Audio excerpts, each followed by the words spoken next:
लोग सोचा पानी भैन कौन पूछा करता है, पानी क्या चक्कर पड़ गया हैगी बंदा खड़ा, हाँ 1500 रुपया। दूजी भैन हैगी तेरी 1500 रुपया, 3000। घर वाली हैगी है 4500 रुपया। ठहरो ठहरो, अम्मा हैगी तेरी हैगी है 6000 रुपया। 15 चौके 60, 100 भी नहीं मिली, धूड़ भी नहीं मिली उन्होंने। ये तुम्हारा लेटर, धूड़ नहीं मिली उनको।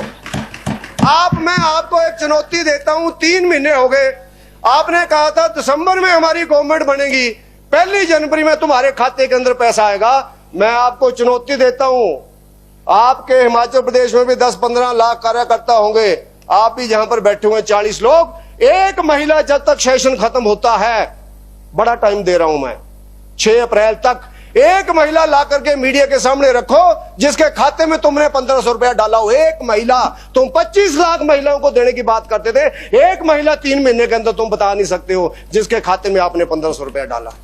जे आप लोगों ने महिलाओं को ठगने का काम किया, जे ठगने का काम किया। कहां कर्नल साहब जैसे शरीफ आदमी कहां बैठे हुए, आपका स्थान तो इधर था, हमने आपको एमपी बनाया था, हमने भी आपके पोस्टर लगाए हुए जब हम यूनिवर्सिटी में होते थे, और मैं और आप तो एमए एमफिल के क्लास फेलो हैं, क्योंकि आपने रिटायर होने के बाद एमए एमफिल पीएचडी की है। हम इकट्ठे थे, आपका फंस गए इनके चक्कर में। ये तो बड़े बड़े लोगों को ठग लेते हैं। हाँ, हमने इनके पोस्टर लगाए हुए हैं, जब उस समय एक सीट दी थी हमने उधर, उसके बाद उधर चले गए। ये गारंटी है आपकी, महिलाओं की गारंटी। उसके बाद आपने यूथ कांग्रेस को भी नहीं बख्शा। जवानी में आदमी आदर्शवादी होता है, आदर्शवाद जवानी के अंदर होता है। धर्माणी जी ने काम किया, हम सब लोगों ने काम किया उस समय, ठीक है। आज चंद्रशेखर जी कांग्रेस की तरफ है, लेकिन ये भी एसएफआई के प्रेसिडेंट रहे हुए हैं, इन्होंने भी यूनिवर्सिटी के अंदर काम किया हुआ है। आदमी उस समय सच बोलता है, तो उसके कारण इन्होंने यूथ कांग्रेस को भी लगा दिया इसी काम में। कांग्रेस के 6 सत्यावचन, इसमें क्या लिखा हुआ है, स्वास्थ्य, शिक्षा, पर्यटन, अन्य विभागों में निकालेंगे 2 लाख भर्तियां। ये दूसरे नंबर के ऊपर है तुम्हारा, कहां है 2 लाख भर्तियां, निकालो भैया। और उसके बाद आप लोगों ने लिखा है उसी पत्थर के ऊपर, नर्सिंग, स्वच्छता, वन विभाग में निकालेंगे 1 लाख नौकरियां।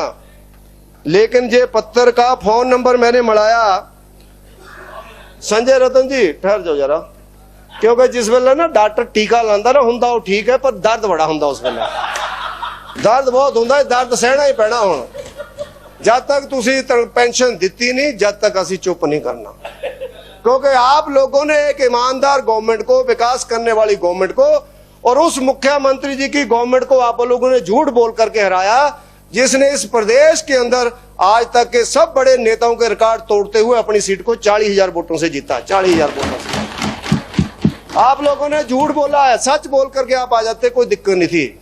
फिर भी जनता ने आपको माना नहीं। इस प्रदेश के अंदर पिछले 35 साल का रिकॉर्ड है, कोई भी गवर्नमेंट बदलती है 4% से कम परसेंट वोट से कोई पार्टी हारती नहीं है, लेकिन आप लोग 0.9% से जीते हैं।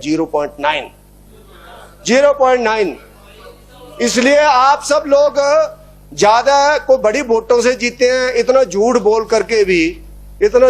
करके भी अगर आप लोगों को इतने वोट पड़े, तो आप कल्पना कर सकते हैं जो चलती हुई गवर्नमेंट थी वो कितनी लोकप्रिय थी, आप लोग देख सकते हैं। इसी तरह से आप सब लोगों ने गारंटियों में युवाओं को दिया 5 लाख रोजगार देंगे। सुखविंदर सिंह सुक्खू जी ने, मैं ये पढ़ रहा था जो बजट है, इसमें उन्होंने बोला कि हम लोग लगभग 21,000 नौकरियां आने वाले टाइम में निकालेंगे। 21,000 भैया, 5 लाख के हिसाब से आपका 1 लाख 1 साल के अंदर बनता है।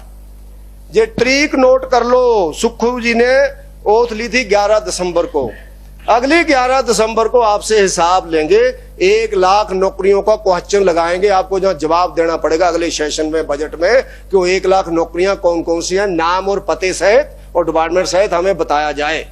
जहां लिखेंगे, हर बार लिखेंगे आप 5 लाख दो। कितना बड़ा झूठ है, 2.5 लाख लोग 70 साल में नौकरियों में है, और आप लोग कह रहे हम आ जाएंगे 5 लाख देंगे। मैं बोलता हूं कि नहीं दे सकता है, कोई नहीं दे सकता है। लेकिन अब आप कैसे चीज को घुमा रहे, 21,000 हम गवर्नमेंट सेक्टर में देंगे, बाकी हम प्राइवेट सेक्टर में देंगे। किसी ने 4 भैंसे पाल के दूध बेचना शुरू कर दिया, तुम कहेंगे हमने इसको नौकरी दे दी। तुम्हारे क्या लगा, हिंग न लगा न फटकड़ी, पैसे उसने खर्चे, घासों काट रहा है और अपने खाते में तुम लिख रहे। यानी क्या बातें करते हैं आप लोग। कम से कम इतनी पुरानी पार्टी है, इस देश के लिए आपका योगदान रहा है, कम से कम अब तो झूठ बोलना छोड़ दो। अब आपने तो नेकी साहब भी फंसा दिए। नेकी साहब ने बयान दिया 5वीं गारंटी आपकी, बागवान तय करेंगे फलों का मूल्य। मैं कहा थोड़ी बहुत इकोनॉमिक्स हमने भी पढ़ी हुई है। जो भी मूल्य तय करता है वो मार्केट तय करती है। मैं तो चाहूंगा मेरा सेब 2000 रुपए किलो बिके, खरीदेगा नहीं कोई भी तो क्या करना हो सेब। मेरी कणक मैं चाहूंगा कि 100 रुपए किलो बिके, कोई खरीदेगा नहीं तो कौन लेगा उस कणक को। भैया जी मूल्य कौन तय करेगा? मंत्री जी को बोलना पड़े 1 महीने के अंदर, बागवान नहीं तय कर सकते हैं मूल्य। लेकिन जहां पर बागवानों को लगा कि जी ऐसी गवर्नमेंट आएगी जितने में हम चाहेंगे उतने में हम लोग सेब बेचेंगे, अच्छी बात है। सेब इस प्रदेश की 5000 करोड़ रुपए से बड़ी इकोनॉमी है। बिकना चाहिए, महंगा बिकना चाहिए, हमारे लोग अमीर होने चाहिए, आगे होने चाहिए। मेहनत लगती है, दूर दराज के क्षेत्रों में कैसे सेब उगाया जाता है वो जानते हैं, जो उनके परिवार की महिलाएं, जो उनके बच्चे जानते हैं। लेकिन हम लोग ठगने में कोई पक्ष नहीं हमने छोड़ा, बागवानों को भी भड़काने में हमने कोई पक्ष नहीं छोड़ा। और इसी तरह से हिमाचल प्रदेश के अंदर आप सब लोगों ने बोला कि 10 लाख लोग बेरोजगार हो गए। लोगों को ऐसे लगा पता नहीं 5 साल में लोग पैदा हुए, 5 साल में उन्होंने ग्रेजुएशन की, 5 साल में बीए की, 5 साल में एमटेक की, और जयराम ठाकुर जी के शासन में ही 10 लाख लोग बेरोजगार हो गए। भैया ये लंबी प्रक्रिया चली हुई है। ये हम सब के लिए चुनौती का विषय कि इससे कैसे लड़ना है। ये हम सब लोगों के लिए एक लड़ाई है कि उस लड़ाई में लोगों को कैसे राहत देनी है। लेकिन आप सब लोगों ने लोगों को बरगलाने में कोई कमी नहीं छोड़ी, और उसी कमी के कारण आज इस गवर्नमेंट के अंदर विधायक भी और मंत्री भी परेशान है। ये मीडिया बताता है कि विधायक दल की मीटिंग में लड़ पड़े 2 मंत्री। जी आपके कैबिनेट की खबर है। जी सुखविंदर सुक्खू जी देख रहे थे, नहीं हुआ तो इनके ऊपर डेफामेशन डालो, अखबार के ऊपर दिव्या हिमाचल जागरण है जी, आप डालो। आप सब लोग, आप मीडिया को नहीं मानते हैं तो आप सब लोग डालो उनके ऊपर।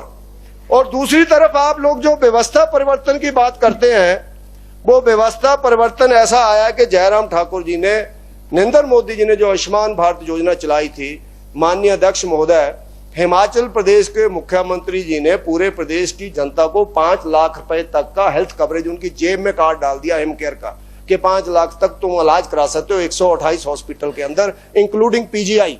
लेकिन आज हिमाचल प्रदेश में व्यवस्था परिवर्तन के बाद मेरा जानू जी से आग्रह रहेगा कि जैसे बाली साहब बहुत लोगों की सहायता करते थे और बड़े दिल वाले आदमी थे, तो आप भी उनके सुपुत्र हैं, जहां पर पहुंचे हैं उनका तो स्वर्गवास हो गया। लेकिन आपके ही एरिया का जो व्यक्ति है, गांव बड़ई डाखाना सुनेड़, चमन सिंह 6 फरवरी को टांडा में स्टंट डुलाता है और उसको जाके हॉस्पिटल वाले बोलते हैं कि आपके पैसे हम वापस नहीं कर सकते। वो चमन सिंह बोल रहा है कि मेरी जेब के अंदर कार्ड है, ये पीजीआई में पैसे मिलते हैं तो टांडा में क्यों नहीं मिलते हैं? वहां के अवस्थी साहब ने कहा कि आपको नहीं मिल सकते हैं, शायद आपका कार्ड ऑन नहीं उस दिन हुआ था। भैया बहानेबाजी क्यों मार रहे हो? कार्ड ऑन नहीं हो तो उसका क्या कसूर है? उसको स्टंट की जरूरत पड़ गई तो बेचारे को डुलवाने पड़े। 82,000 रुपया उस आदमी का। वो तुसी भी खुश रहे घर ही पोत मूंह टोलते ना, पंगा है ना, क्यों ये है प्रॉब्लम। पंजाबी वाले समझ गए उन्हें, बाकी नहीं समझ आना। तो इस करके प्रॉब्लम ये है कि इस मामले में मेरा जानू जी आपसे आग्रह रहेगा, मैं लेटर आपको दे दूंगा। चमन जी कोई भी होंगे, लेकिन उनका बेचारों का चमन उजड़ने से बच गया जयराम ठाकुर जी की उस स्कीम के कारण। उसको स्टंट पड़ गए, उसने पैसे दिए, लेकिन आज आपके वहां के प्रिंसिपल साहब कहते हैं कि हम इनको नहीं दे सकते हैं। इसी तरह से पूरे हिमाचल प्रदेश के अंदर जो व्यवस्था परिवर्तन चल रहा है, माननीय अध्यक्ष जी, मैं आपसे आग्रह करता हूं, क्योंकि आप भी एडवोकेट हैं और सुक्खू जी के ध्यान में आप चीजें ला सकते हैं। माननीय जयराम ठाकुर जी उस समय चीफ मिनिस्टर थे। वैसे तो आप लोगों ने 1 अप्रैल से ही हमें चीफ मिनिस्टर बांटना, हमारे चीफ मिनिस्टर साहब को बंद कर दिया, गवर्नमेंट को बंद कर दिया, क्योंकि सारे संस्थान आपने बंद कर दिए। चीफ मिनिस्टर लास्ट नाइट तक भी होता है, लास्ट नाइट का, जब तक कोड ऑफ कंडक्ट नहीं लग जाता है। मैं तो कहता हूं जनता के हित के निर्णय अगर वो कोड ऑफ कंडक्ट में भी बैकडेट में करता तो वो भी ठीक ही होता है, कुछ नहीं होता है। जनता के हित के निर्णय लिए जा सकते हैं, कुछ भी लिए जा सकते हैं। लेकिन आप सब लोगों ने जो 11 अक्टूबर 22 को मुख्यमंत्री राहत कोष का पैसा जयराम ठाकुर जी ने जो लोगों को भेजा, जो लोगों को लेटर चले गए, लोगों को लेटर एसडीएम ने डिलीवर कर दिए, उनसे एक अकाउंट नंबर मांग